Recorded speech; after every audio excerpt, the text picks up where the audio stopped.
So, ప్రతిరోజు మనకి ప్రతిరోజు అద్భుతం, చాలా అద్భుతంగా మనం ఎన్నో కార్యక్రమాలు చేసుకుంటున్నాం. పత్రిజీ ధ్యాన మహిళా ఛానల్ ద్వారా ముందుగా బ్రహ్మర్షి సుభాష్ పత్రిజీ గారికి, స్వర్ణమాల పత్రి మేడంకి నా హృదయపూర్వక నమస్కారాలు. ఈ ఈరోజు ఎంతో అద్భుతంగా పత్రిజీ గారి జన్మదిన వేడుకలు మన కర్తాల్ ప్రాంగణంలో అద్భుతంగా నిర్వహించారు. ఎంతో చక్కగా చేశారు కార్యక్రమాన్ని. సో, ఆయనకి అందరి తరపు నుంచి పత్రిజీ ధ్యాన మహిళా ఛానల్ తరపు నుంచి గూడా ఆయనకి పుట్టినరోజు శుభాకాంక్షలు. సో, ఈరోజు మన గ్రాండ్ స్పీకర్ భారతి గారు మేడం 2011 నుండి ధ్యాన మార్గంలో ఉన్నారు. ఈరోజు మనకి ఎన్నో విషయాలు తెలియజేయబోతున్నారు. ధ్యానం ద్వారా ఎలా ఆరోగ్యాన్ని కాపాడుకోవాలి, మన జీవన శైలి విధానాన్ని ఏ విధంగా ఉండాలి అనేది, ఇంకా ఎంతోమంది ధ్యానం ద్వారా వాళ్ళ అనారోగ్య సమస్యలను పోగొట్టుకున్నారు. సో, వారి యొక్క అనుభవాలను కూడా మన ముందు ఉంచబోతున్నారు. పత్రిజీ ధ్యాన మహిళా ఛానల్‌లో ఆరోగ్య మహిళా కార్యక్రమానికి స్వాగతం మేడం. భారతి గారు వెల్కమ్. అందరికీ నమస్కారం. నా పేరు భారతి, మాది ఆదిలాబాద్. ముందుగా మన జగద్గురు బ్రహ్మర్షి పితామహ గురువు గారికి ఆత్మ ప్రణామాలు, మరియు అమ్మగారికి ఆత్మ ప్రణామాలు. గురుదేవుని పుట్టినరోజు శుభాకాంక్షలు సార్. అలాగే జూమ్ సెక్షన్లో ఉన్న మాస్టర్స్ అందరికీ ఆత్మ ప్రణామాలు. ముందుగా ఆరోగ్య విషయానికి వస్తే, ధ్యానం సర్వరోగ నివారిణి, సకల భోగకారిణి అని, సత్య జ్ఞాన ప్రసాదిని అని అన్న సబ్జెక్ట్ కంటే ఫస్ట్ ఆఫ్ ఆల్ సర్వరోగ నివారిణి. ఆరోగ్యమే మహాభాగ్యం. ఆరోగ్యం ఉంటే అన్నీ మనవే, అన్నీ మనకున్నట్టుగానే. అది మన పెద్దల నుండి కూడా, మన పూర్వీకుల నుండి కూడా, మన వాళ్ళు పెద్దవాళ్ళు కూడా చెప్పేవాళ్ళు, ఆరోగ్యమే మహాభాగ్యం అని. అది ఎలా ఉండాలి మరి? ఆరోగ్యం మహాభాగ్యం అన్నంత ఈజీ కాదు. ఇప్పుడు జీవన శైలి, ఈ జీవన విధానానికి, ఈ బిజీ షెడ్యూల్, ఈ బిజీ లైఫ్కి ధ్యానం ఎంత అవసరమో నేను చెప్పదలుచుకున్నాను. ధ్యానం ద్వారా హాయిట్ ఊపిరిలో గని ఉంది అంటే మనమే దేవుళ్ళం అన్నప్పుడు మన దేహాన్ని రోగాలు లేకుండా దేవాలయంలాగా ఉంచుకోవాలి. దానికి మనం ఏం చేయాలి? ధ్యాన సాధన. సరే, ధ్యాన సాధన చేసినప్పటికీ మనకు రోగాలు నయమవుతున్నాయా? రోగాలు లేకుండా ఉన్నామా అంటే ఉంటాము. ధ్యానం ద్వారా అక్షరాల సత్యం, ఆరోగ్యం పొందవచ్చు. అది ఎలా అంటే, మనకు 2,72,000 నాడుల శుద్ధి ధ్యానం. శ్వాస మీద ధ్యాస అనే చిన్న కాన్సెప్ట్తో మన శరీరాన్ని దేవాలయంగా మార్చుకోవడానికి ఇచ్చిన గురువు గారికి మరొక్కసారి ఆత్మ ప్రణామాలు. ధ్యానమే కాకుండా మనం తీసుకునే ఆహారం,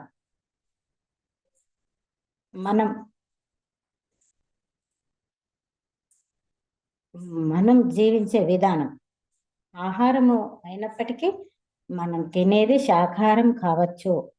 శాకాహారం అయినా కూడా మనం దాన్ని ఎలా తింటున్నాము? మనం ఏవో మాట్లాడుకుంటూ తినడం వల్ల మనకు అజీర్తి, ఆ ఆహారం భుజించడం వల్ల తొందరలో ఇక్కడ బయటకు వెళ్ళేది ఉంది, ఇప్పుడు క్లాస్కి వెళ్ళేది ఉంది, టెన్షన్ ద్వారా మనం ఇరుగు పొరుగు మాటలు వినడం, వాళ్ళే మన మైండ్లో అంట పెట్టుకొని అవి ఆలోచించుకుంటూ తినడం, టీవీ చూసుకుంటూ తినడం, మనకెప్పుడు ఆకలి అవుతుందో తెలియట్లేదు, మనం ఎంత తింటున్నామో తెలియట్లేదు, మనం ఏం తింటున్నామో తెలియట్లేదు. బయట ఫుడ్ కంప్లీట్ మన ధ్యానులు అవాయిడ్ చేసినప్పటికీ మన ఇంట్లో ఆహారమైన సాత్విక ఆహారం అప్పటికప్పుడు ఫ్రెష్గా తయారు చేసుకొని గురువుగారు చెప్పింది నేను అక్షరాల సత్యంగా పాటిస్తున్నాను. ఎప్పుడు ఆకలి అయితే అప్పుడే తినాలి, అప్పుడే వండుకోవాలి. ఎప్పుడు ఆకలేస్తే అప్పుడే తినాలి, ఎంత అవసరమో అంతే తినాలి. మనము అనుకుంటున్నాం ఆహారం తింటేనే శక్తి, తినకపోతే రోగాలు అని. పిల్లలు తినకపోయినా పట్టి పట్టి 2 ముద్దలు 2 ముద్దలు, నాన్నదొక ముద్ద అమ్మదొక ముద్ద అనుకుంటూ తినబెడతాము. అది కాదు.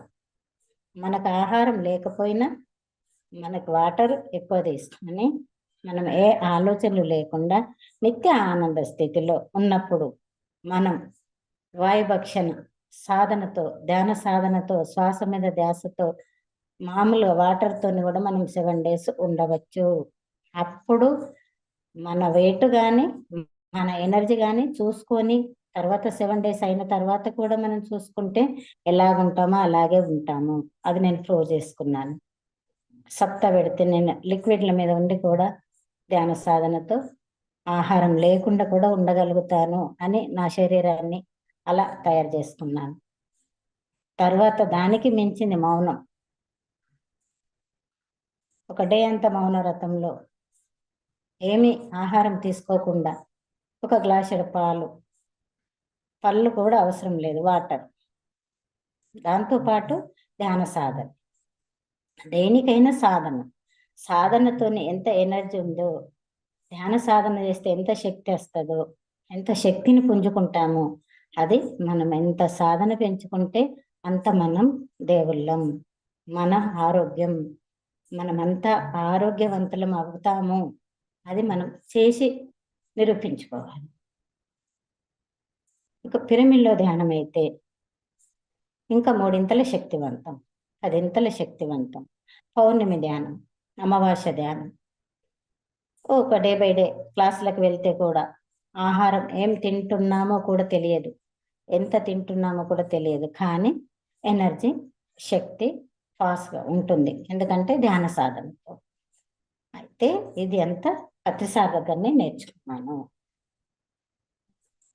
యోగా క్లాసులో చిన్న పాంప్లెంట్ ద్వారా ధ్యానంలోకి వచ్చాను. నాకే ఇబ్బందులు లేవు, నాకే హెల్త్ ఇష్యూ లేవు. ధ్యానంతోనే ఈ ఈ ఆరోగ్యం బాగలేదు, నాకు ఇది ఉంది అని నేను ధ్యానం చేయలే. కానీ ధ్యానం చేస్తూ చేస్తూ బీపీ డౌన్ అనేది ఉండేది, బ్లడ్ తక్కువ 7 grams. కానీ ధ్యానం అంటే అప్పుడు ఒక్క ముక్క కూడా నాకు తెలియదు, ధ్యానం అనే సబ్జెక్ట్ నాకు తెలియదు. అయినప్పటికీ ఆరోగ్యం బాగవుతుందట, అన్ని బాగవుతాయట అని నేను ధ్యానంలోకి రాలేదు. ధ్యానం చేద్దాం, యోగాలో చెప్పిండ్రు కదా చూద్దామని వెళ్తే కళ్ళు మూసుకోండి,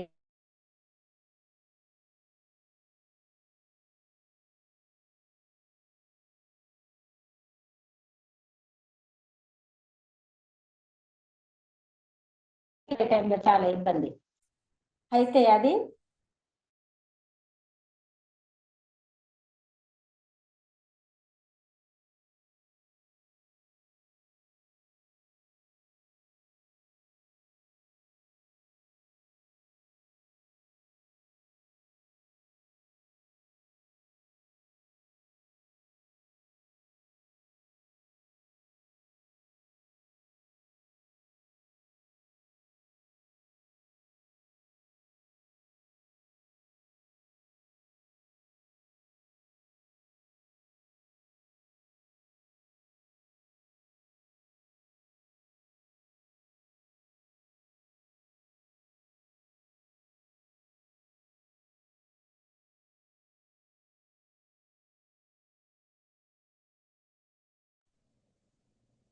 మేడం నెట్ ఆగినట్టుంది చూడండి.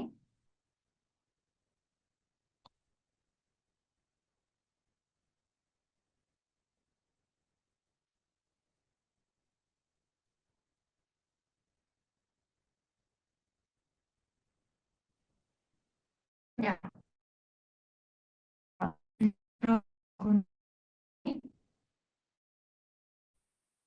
ఇంకా పత్రిజీ గారి గురించి, పత్రిజీ గారి సందర్భంగా, బర్త్డే సందర్భంగా ఇంకా ఎవరైనా పత్రిజీ గారు మాట్లాడాలనుకున్న వాళ్ళు ప్లీజ్ వాళ్ళు మీ వీడియోలో ఆన్ చేసుకొని మాట్లాడండి.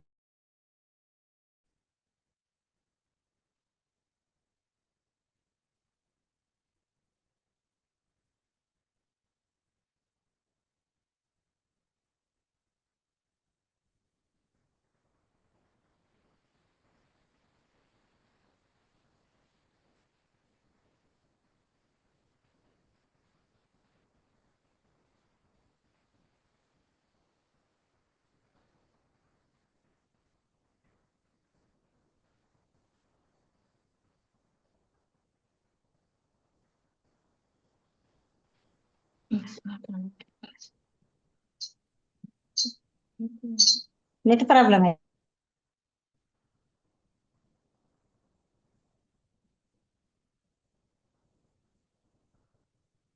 ఉంది అని చెప్పినప్పటికీ బ్లడ్ టెస్ట్ చేయించుకుంటే 12 గ్రాముల బ్లడ్ పెరిగింది.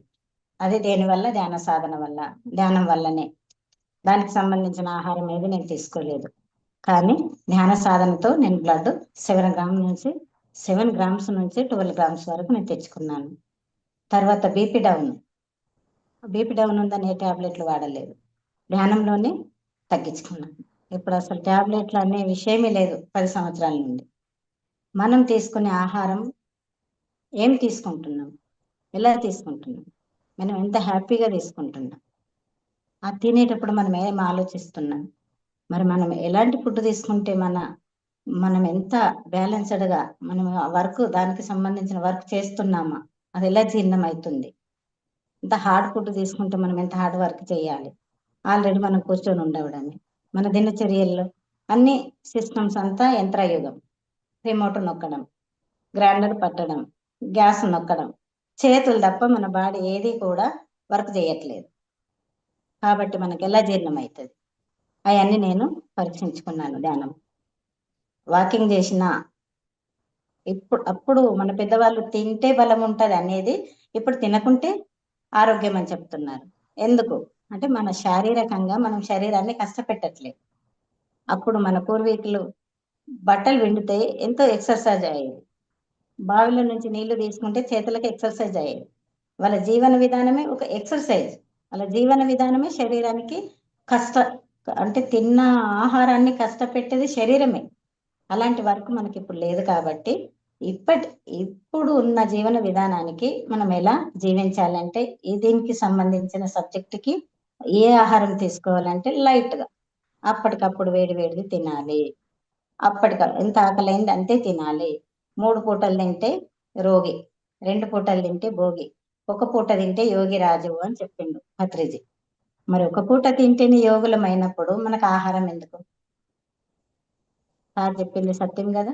మనం ధ్యానం చేస్తున్నామంటే ఆ సత్యమా కాదని తెలుసుకోవాలి. అది నేను ప్రూవ్ చేసుకున్నాను. ఆహార విషయంలో అయితే మా ఇంట్లో ఒక 2 పుల్కలు, రోల్ పచ్చళ్ళు ఎక్కువ, అప్పటికప్పుడు ఫ్రెష్గా టమాటా పచ్చడి, నువ్వుల పచ్చడి, పల్లీల చట్నీ, అవన్నీ ఎంత శక్తిని ఇస్తాయో మనకు తెలుసు. మనం అనుకుంటున్నాం 3 టైములు చాలా 4 రకాల కర్రీస్, ఒక రకం సాంబారు, ఒక రకం పప్పు దినుసులు, అవన్నీ ఉంటేనే, పెరుగు ఉంటేనే, ఇవన్నీ తింటేనే బలము అని మనం అనుకొని అలా క్రియేట్ చేసుకుంటున్నాం. మనం ఆకలి అయినప్పుడు ఏది తిన్నా సరే, ఆకలి వేసినప్పుడు ఏ ఆహారమైనా మనకు శక్తినిస్తుంది. ఆకలి లేకుండా నువ్వు ఎన్ని వంటకాలు తిన్నా మనకు అదే వృధానే అని తెలుసుకున్నాను మేడం ధ్యానంలో. తర్వాత రోగాలు ఎందుకు వస్తున్నాయి? మరి ఇంత శక్తివంతమైన పౌష్టికాహారం తీసుకుంటున్నాం, మరి రోగాలు నయమవుతున్నాయా? హాస్పిటల్కి వెళ్లకుండా ఉంటున్నామా? అయితే ధ్యాన సాధనతో హాస్పిటల్కి వెళ్లకుండా ఉండవచ్చు. అది నేను కొంతమంది మాస్టర్లకు ధ్యానం చెప్పడం వల్ల వాళ్ళకి కాళ్ళ నొప్పులు ఆ మడిమ తీసి అడుగేస్తే ఆమె కంట్ల నుండి ఇట్లా ఆమెకు ఏడుపు వచ్చేది. అడుగు తీసి అడుగు వేయడానికి ఆమె ఇబ్బంది పడేది. అలా ఎన్నో సంవత్సరాలు తిరిగింది ఆమె. హోమియోపతి కానీ మన ఈ డాక్టర్ మందులు కానీ ఏవి కూడా ఆమెకు పనిచేయలే. 41 రోజు ధ్యానం పెట్టుకో పిరమిడ్లో, 41 రోజు ధ్యాన సాధనతో పోకపోతే అప్పుడు నమ్మకు, మళ్ళీ ఎక్కడన్నా పోయి చూయించుకో అని ఆ మాస్టర్కి చెప్తే 41 రోజు పెట్టుకోమని చెప్తే ఒక 30 డేస్లో ఆమెకు నొప్పి కంప్లీట్ తగ్గిపోయింది. అప్పటి నుండి ఇప్పటి వరకు ఆమె ధ్యానం మానదు, ఎక్కడ హాస్పిటల్ కూడా వెళ్ళలేదు. ఇంకొక ఆమెకి గర్భసంచి ప్రాబ్లం, పిల్లలు లేరు ఆల్రెడీ. ఆమెకి ఒక ప్రెగ్నెన్సీ వచ్చినప్పుడు ఈమెకు ప్రెగ్నెన్సీ ఆగదు, పుట్టే పిల్లలు సరిగా పుట్టరు, ఈమెకు తీసేయాలి, ఈమెకు సంతానమే లేదు అసలు అని చెప్పిండు డాక్టర్. ఆమె లబోదిబో బాధపడితే, అది కాదు, భూమి మీదకి వచ్చిన ప్రతి వ్యక్తికి మాతృత్వం ఉంటది అని ధ్యాన మాతృత్వం బుక్ ఇచ్చాను ఆమెకి. ఈ బుక్ చదువు, ఈ బుక్ ద్వారా నీకు డాక్టర్లు ఎవరు చెప్పిండ్రో దానికి ఇదే నీకు ఉదాహరణ, ఆన్సర్, ఎగ్జాంపుల్ అనుకో అని చెప్పి ఆ బుక్ కంప్లీట్ ఆమెను చదివించి ఆమెను పిరమిడ్లో ధ్యానం చేయించితే వితిన్ ఒక 20 డేస్లో ఆమెకు ప్రెగ్నెన్సీ అని రిజల్ట్. హాస్పిటల్కి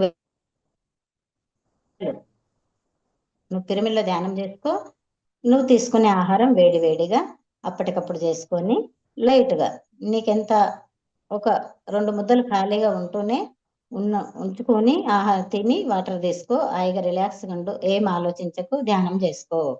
మానసిక ప్రశాంతత ముందర ఏ ఆహారం కూడా పనిచేయదు. ఎన్ని రకాల శక్తివంతమైన ఆహారం తీసుకున్నా మన మనసు బాగలేకపోతే, మన ఆలోచన విధానం బాగలేకపోతే, మనం ఏవేవో మనసు మీద ఆలోచించుకుంటూ ఎలాంటి శక్తివంతమైన ఫుడ్ తీసుకున్నా అది మనకు శక్తినివ్వదు. అది నేను ధ్యానంలోనే తెలుసుకున్నాను. అయితే ఆ పాపకి 9 నెలల వరకు పిరమిడ్లో ధ్యానం, బుక్ చదవడం, చెప్పిన ప్రకారం ఆమె ఉండడం. ధ్యానంతోనే 9 నెలలకి ఇప్పుడు 2 అమ్మాయిలు. డాక్టర్ ఆశ్చర్యపడ్డారు. ఇక్కడ కాకుండా ఇంకా వేరే వేరే ఊళ్ళకి వెళ్ళి కూడా చూపించుకున్నది, అక్కడ కూడా సక్సెస్ కాంది, ధ్యానం ద్వారా సక్సెస్ అయింది. వండర్ఫుల్. ధ్యానము అంత ఈజీ కాదు. ధ్యానం సర్వరోగ నివారణ అంటే సర్వరోగ నివారణి. మీరు ప్రాక్టికల్ గా చేసి మనం ధ్యానంతోనే తగ్గించుకున్నప్పుడే మనం బయట చెప్పగలుగుతాం. అవి నేను ఎంతో మందికి ధ్యానం ద్వారా ఆరోగ్యమే మహాభాగ్యం అని చెప్పడం కాదు, చేసి చూపించాలి. అది మనము చేసినప్పుడే ఒకరికి చెప్పే అర్హత ఉంటది. సత్యం అనేది మనం అనుభవించినప్పుడు మనం ఇంకొకరికి చెప్పాలి. సత్యాన్ని మనం చెయ్యండి, ఏదో మాట్లాడుతున్నా, క్లాస్ చెప్తున్నా అని చెప్పడానికి లేదు. అది ఒకరికి ఉపయోగపడ్డప్పుడే మనకు ఆనందం. అలా నేను ఎన్నో కౌన్సిలింగ్ ద్వారా, తర్వాత ఒకరికి చపాతీ తింటేనే పడదు అనే మన ఇంటి పక్కనే ఒక మాస్టర్కి ఆ విధంగా ఉంటే ధ్యానం అంటే నమ్మదు, భక్తిలో పరవశించిపోతుంది. మరి ఇంత భక్తి చేస్తున్నావు, దేవుడి దగ్గరికి వెళ్తున్నావు, మరి దేవుడి మీద నమ్మకం లేదా? ఆరోగ్యం ఎందుకు బాగోట్లేదు? ఆ ఆహారం ఎందుకు పడట్లేదు నీకు? అయితే నాన్ వెజ్ మానేయు. నువ్వు నాన్ వెజ్ తినకుండా, మాంసాహారం భుజించకుండా శాకాహారి అయినప్పటికీ ఆ ఆహారం నీకు పడట్లేదు అంటే నన్ను అడుగు, నేను చెప్తాను అని ఆమెకు కూడా ఒక 41 డేస్ ధ్యానం పెట్టుకో. నీకు మాంసం మానేసిన తర్వాత ఈ చపాతి ఎందుకు పడదో నన్ను అడుగు అని ఆమెకు అలా చెప్పి 41 రోజు చేయించితే ఇప్పుడు ఆమె కాకుండా వాళ్ళ కుటుంబం కూడా కంప్లీట్ శాకాహారులు. ఇలా నాకు తక్కువ అనారోగ్య సమస్యల తక్కువనే, కానీ మిగతా వాళ్ళ మీదనే నేను ఎంతో మందికి నాకు ఇది బీపీ డౌన్ తగ్గిపోయింది, నాకు బ్లడ్ 12 గ్రాములు వచ్చింది, మరి నేనేం మెడిసిన్ వాడట్లేదు, డాక్టర్లు కూడా ధ్యానమే చేయమని చెప్తున్నారు. ఏమన్నారు? సైనస్ ప్రాబ్లం కొందరికి. సైనస్ ప్రాబ్లం అని పోతే ఆ ముక్కులో అది పెరిగింది ఇది పెరిగింది అని ఆపరేషన్లు చేసి లాస్ట్కి ఏం చెప్తున్నారు? ధ్యానం చేయండి. ఆమె ఒక ఆమె బిల్డింగ్ పైన బట్టలు ఆరేసి ఉండగానే ఈజీగా అందిస్తాను నేను ధ్యానం. పెద్దగాళ్ళకి ఏదో క్లాస్ లాగా చెప్పి కూసో అది ఇది అంటే వాళ్ళు వినరు. మనం మామూలుగా మాట్లాడుకున్నట్టు చెప్తేనే వాళ్ళకు ఒంటి పడుతుంది. సైనస్ ప్రాబ్లం మేడం, మీరు ఏం చేస్తారు, ఇంత హెల్తీగా ఉంటారు, ఇంత మార్నింగ్ లేస్తారు, ఏం చేస్తారంటే ఇంత మార్నింగ్ లేచి నేను 4 గంటలకు లేచి ధ్యానంలో కూర్చుంటాను, అందుకే నేను ఇంత పొద్దున లేస్తాను, పిల్లలకు బాక్సులు చేయడం అలాంటివి నాకు ఏం వర్క్ లేదు, కానీ ధ్యానం కోసమే నేను లేస్తానంటే ఎలా చేస్తారు? డాక్టర్ నన్ను చేయమన్నాడు. ఎందుకు చేయమన్నాను నిన్ను? నాకు సైనస్ ప్రాబ్లం మేడం, మొన్న ఆపరేషన్ అయింది ఇట్లా, అయితే దాని గురించి ధ్యానం చేయని చెప్పిండు. మరి ఆపరేషన్ అయినాక డాక్టర్ని అడగద్దా? ఆపరేషన్ చేసిన డాక్టరు అన్నెన్ని 20,000 30,000 డబ్బు తీసుకొని నీకు ఇంకా ధ్యానం ఎందుకు చేయమని చెప్పిండు మరి? అదే నాకు ముందు చెప్తే రూపాయి ఖర్చు లేకుండా నీ నొప్పిని నయం చేసేవాళ్ళమి. అయినా కూడా ధ్యాన జగత్ బుక్ ఇచ్చాను. అందులో ఒక 2 పేజీలు ఒక మాస్టర్ అనుభవం ఉంది. ఇది చదువు, ధ్యానం చెయ్యి. నీకు మళ్ళా రమ్మన్నది కదా డాక్టర్, నీకు పోయే అవసరం లేదు. సైనస్ ప్రాబ్లంకి, అస్తమాకి కంప్లీట్ ధ్యానం.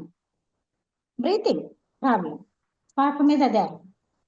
శ్వాస బాగలేకపోతేనే, మన శ్వాస మనము సరిగా తీసుకోకపోతేనే మనకు రోగాలు. ఆహారంతోని కాదు. ఆహారం తీసుకుంటే నీ శ్వాస నువ్వు బాగా ధ్యానం చేసినప్పుడు నీకేం తినాలో మనకు తెలిసిపోతుంది, ఎంత తినాలో మనకు తెలిసిపోతుంది. ఎప్పటికప్పుడు ఎంత వంట వండుకొని తినాలో తెలుస్తుంది. ఎప్పుడో వండింది 3 టైంలో మనం తినుకుంటూ కూర్చుంటే కాదు. అవన్నీ మనం నేర్చుకుంటే ఇప్పుడు మనకి ఎన్నో యూట్యూబ్ల ద్వారా పిల్లలు కూడా అప్పటికప్పుడు వేడి వేడిది చేస్తేనే తింటున్నారు. అవన్నీ మనకు వచ్చేసాయి. మన పూర్వీకుల్లాగా 3 టైంలు వండుకొని పెట్టుకొని పక్కన పెట్టి తినే రోజులు లేవు. అయినా కూడా మనకి ఇంత రోగాలు వస్తున్నాయి. వాళ్ళు అప్పుడు తిని కూడా ఆరోగ్యంగానే ఉన్నారు. ఎందుకంటే వాళ్ళు నేచర్తోనే ఉన్నారు. వాళ్ళు వ్యవసాయం చేసిండు. అగ్రికల్చర్తోని వాళ్ళు 24 గంటలు సూర్యరశ్మి, భూమి ఆకర్షణ శక్తి ప్రతిదీ వాళ్ళకి అందింది. ప్రతి విటమిన్ వాళ్ళకి చేరింది. మనకు లేదు. మొత్తం డోర్లు పెట్టేసుకొని ఏసీ. దోమలు వస్తాయని దోమలకు ఒకటి, ఈగలకు ఒకటి, అవన్నీ పొగలన్నీ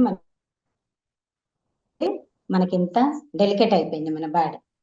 ఎండకు పోతే తట్టుకోము, చలి పెడితే తట్టుకోము, వేడైతే తట్టుకోము, వర్షం బాగా పడ్డా తట్టుకోము. మన గురువు గారు ఏం చెప్పిండు? వర్షం పడితే వర్షంలో 2-3 గంటలు ధ్యానం చేయాలంటే 3 గంటల ధ్యానంలో నేను కూర్చుంటా. మా బంగ్లా పైన కూర్చుంటే అందరంట జలుబు రాదా? మనమే క్రియేట్ చేసుకుంటున్నాం. వర్షంలో తడవకు జలుబు వస్తుంది, ఎండలో పోకు ఎండ దెబ్బలేస్తుంది. ఎవరు చెప్తున్నారు అవి? అంటే సార్ ఏం చెప్పిండు? క్రియేటర్స్ ఒక ధ్యానమ యాగంలో ఈ సందేశం ఇచ్చాడు సార్. మనల్ని మనమే క్రియేషన్ చేసుకుంటున్నాం. సర్ది అవుతుంది బాబా పో, వెళ్ళకు. పిల్లలకి ఏం నేర్పిస్తున్నాం?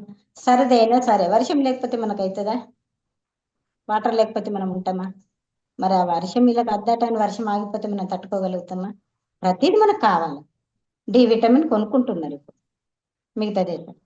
మనకు ఫ్రీగా దొరికేదాన్ని కూడా మనం ఉపయోగించుకోవట్లేదు. ఏసీలో వేసుకొని డోర్లు పెట్టేస్తే ఎక్కడికి వెళ్ళొస్తుంది? బంగ్లా మీద బంగ్లా పైన బంగ్లాలు కట్టేసుకున్నాక ఎండ ఎక్కడికి వెళ్ళొస్తుంది? గాలి ఎక్కడికి వెళ్ళొస్తుంది? అంత పొల్యూషన్. ఇవన్నీ చూసుకుంటే, ఈ అన్నిటికీ మనం దూరంగా ఉంటే ఏసీ వేడి కానీ శైతరంధ్రాలు, మనకు చెమటదార ఎన్ని మలినాలు బయటకు వెళ్ళిపోతాయి. అవన్నీ మనం చూసుకుంటే మనకు ఆరోగ్యం మహాభాగ్యం అన్నది సత్యం. మన ఆరోగ్యం మన చేతులు అన్నది సత్యం. అది నేను పత్రిజీ ద్వారానే. ఎందుకు లడా లడా వాగుతావు? మనం ఎంత మాట్లాడుతున్నాం? మనం ఆహారం తింటేనే శక్తి. మనం మాట్లాడితే కూడా మన శక్తి వృధా అయిపోతుంది. మనము కొన్ని సరికాని విషయాల్ని చూస్తే కూడా మన శక్తి పోతుంది. మనం కొన్ని వేస్ట్ విషయాలు, ఇరుగు పొరుగు వాళ్ళ విషయాల్ని మనం వీటిని అంటిపెట్టుకుంటే కూడా మనకు శక్తి వృధా అయిపోతుంది. అప్పుడు మన అనారోగ్యాల పాలవుతాము. అది నేను సాధారణంగా తెలుసుకున్నాను. ధ్యానంలో ప్రతిదీ ఎంతవరకు మనం ధ్యానం చేసి క్యూర్ అవుతున్నాం అన్నది నన్ను నేను ఎప్పుడు పరీక్షించుకుంటాను. ఒక వ్యక్తి క్యాన్సర్ వస్తుంది, అయ్యో ఫలానా క్యాన్సర్ అట, ఆ స్టేజ్ అట, ఈ స్టేజ్ అట, లాస్ట్ మనకి ఏం అవసరం? వెళ్ళినాం చూసే అవసరం ఉంటే ఏదో బంధువులు అయితే పలకరించడానికి వెళ్ళినాం, పలకరించాలి. చేతనైతే సరే అని ఏదో ఒక హెల్ప్ చేయాలి, పక్కన రాము. దాన్ని తెచ్చి ఊరంతా వంచేసరికి ఎవరంట పెట్టుకుంటున్నారు దాన్ని? అయ్యో ఆయన క్యాన్సర్, ఆమె క్యాన్సర్, ఈ స్టేజ్.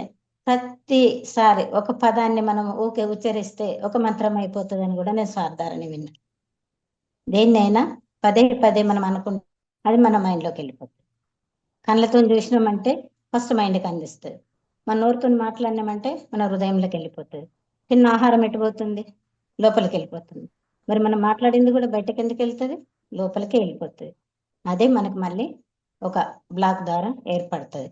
దానికి కూడా నేను కొంత మాస్టర్స్కి ధ్యానంలో కూర్చోబెట్టి ఎక్కడైతే నీకు పెయిన్ ఉందో డేట్ వచ్చినప్పుడు ఒక మాస్టర్కి బాగా పెయిన్ అయితే అది పోవాలి అంటే గర్భాశయాన్ని ప్రేమించు. నాకు ఈ డేట్ ఎందుకు వస్తుంది? మనమే ప్రతిదీ ఈ డేట్ పాడగానే ఎందుకు వచ్చింది? మామూలు లాంగ్వేజ్లో నా దగ్గరికి వచ్చేవాళ్ళు, ఈ డేటు బాగా నొప్పి అవుతుంది, డేట్ పాడగా ఎందుకు నొస్తుందో, ఇట్లా అవన్నీ మనం అనకూడదు. డేటు అంటే మనకు గర్భసంచి లేకపోతే అసలు మాతృత్వమే లేదు, భూమి మీద శిశువులే లేరు. మన గర్భం లేకపోతే మనకు పిల్లలే లేరు, సృష్టే లేదు. దాన్ని అంత కించపరచడమా, అంత తక్కువ అంటే దాని గురించి తెలియదు నీకు. కాబట్టి ఆ నొప్పి పైన ధ్యాస పెట్టి, శ్వాస మీద ధ్యాస పెట్టి ధ్యానం చేయి. నీకు ఎక్కడైతే నొప్పి అవుతుందో అక్కడనే కేంద్రీకృతం చెయ్యి నీ శ్వాసని అని చెప్తే, ఆమె 1 రోజు 2 రోజులు నీకు కుదరకపోయినా సరే, ధ్యానం కుదురుతుందా లేదా నువ్వు కూర్చో. కూర్చుంటే నీకే తెలిసిపోతుంది. ప్రాక్టికల్గా నువ్వు చేస్తేనే నీకు తెలవాలి. నేను చెప్తే అది నాకు తెలుసు. ధ్యాన సాధన అనేది స్వానుభవం అన్నాడు గురువు గారు. మనల్ని మనం తెలుసుకుంటే ధ్యాన సాధనతో మనది మనమే అనుభవించినప్పుడు మనది మనకే తెలుస్తుంది. నేను చెప్తే నీకు తెలియదు, నొప్పి నీకుంది అని ఆమెను కూర్చోబెడితే అలా ఒక 10 days లా ఆమె నొప్పిని కంప్లీట్ తగ్గించుకుంది. హాస్పిటల్ మందులు, నేను ఆమెను హాస్పిటల్ తీసుకుపోయి ఎన్ని ఒక 4,000 5,000 మందులు తెచ్చుకున్నది ఆమె. అలాంటి మందులకు తగ్గంది ధ్యాన సాధన ఒక 10 days లో నేను తగ్గింది. నా ద్వారా తగ్గింది ఆమెకి. అలా నేను madam time yes madam, done. అయితే అలా 1 కాదు 2 కాదు, ఆరోగ్యం మహాభాగ్యం అనడం కాదు, మహాభాగ్యంగా మనం ఉన్నామా అని మనం ప్రూవ్ చేసుకోవాలి. ఎంత జర్నీ చేస్తా నేను ధ్యాన ప్రచారణకు అయినప్పటికీ బంధువులు ఏ ఫంక్షన్ కూడా వెళ్ళకుండా ఉండము. ఎందుకంటే పరివారం ఎక్కువ, ప్రతి దానికి వెళ్తాము. అక్కడ ఫుడ్ తిన్నా కూడా అవసరం లేకపోతే తిన్నాము. ఒక గ్లాస్ పెరుగు తాగుతాం, బయట పెడతాం.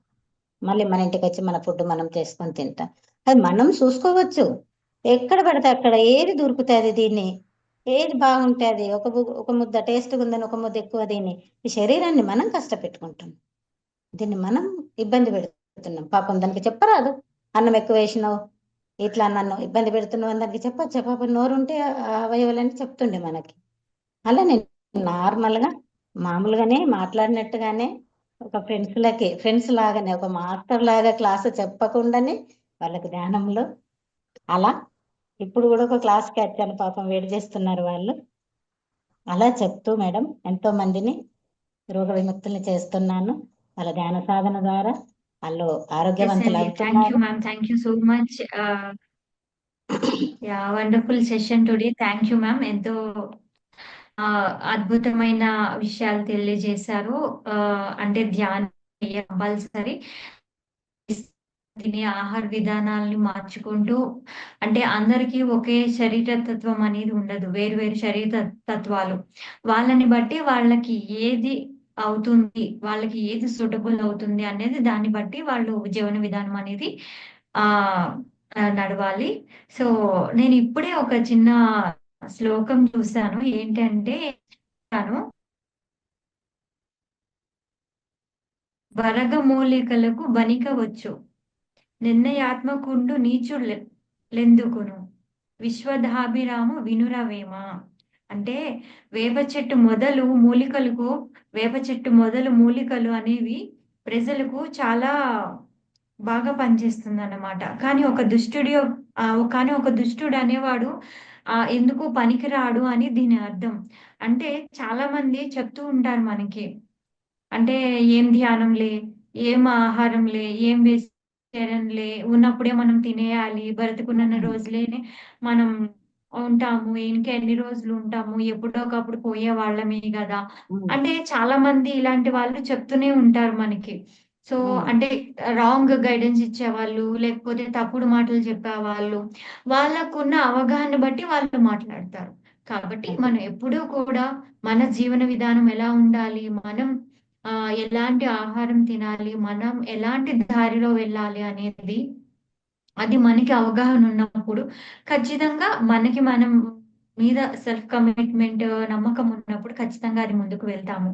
సో కాబట్టి పత్రిజీ గారు ఎంతో చక్కగా 18 ఆదర్శ సూత్రాలను ముందుకు తీసుకువచ్చి ఎంతో ఎలా జీవించాలి, అంటే బ్రతకడం అనేది ఇంపార్టెంట్ కాదు, బ్రతకడం అనేది ఎవరైనా బ్రతికేస్తారు. సో జీవించడం అనేది చాలా చాలా ఇంపార్టెంట్ అన్నమాట. సో అందరం కూడా మన జీవన విధానాన్ని మార్చుకుంటూ ఎవరి శరీరత్వాన్ని బట్టి వాళ్ళు ఆ ఫుడ్ తీసుకోవాలి. ఒకే ఫుడ్ అందరూ తీసుకోవాలన్న రూల్ ఏమి లేదు. ఎవరి శరీర తత్వం వాళ్ళది. సో ఎవరి జీవన విధానం వాళ్ళది కాబట్టి, సో వాళ్ళ జీవన విధానానికి అనుగుణంగా మీరు మీ ఆహారాన్ని తీసుకుంటూ హ్యాపీగా ఆనందంగా జీవించాలి. సో ఈరోజు పత్రిజీ గారి పుట్టినరోజు సందర్భంగా ఎవరైనా ఆహ్, మీరు మీ విషెస్ తెలియజేయొచ్చు. హ్యాండ్ రైజ్ చేయండి. ఎస్ మీనా కుమారి గారు. అన్మ్యూట్ చేసుకొని మాట్లాడండి.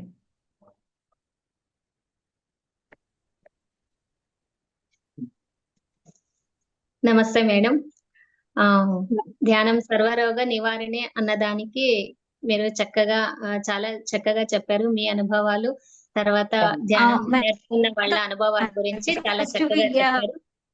ముందుగా సార్ విష్ చేసేద్దాము.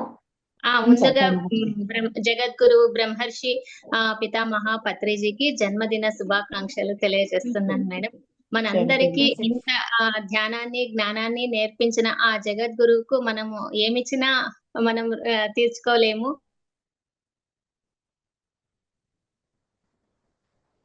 మీది అన్మ్యూట్ లోకి వెళ్ళిపోయింది మీనా కుమారి గారు.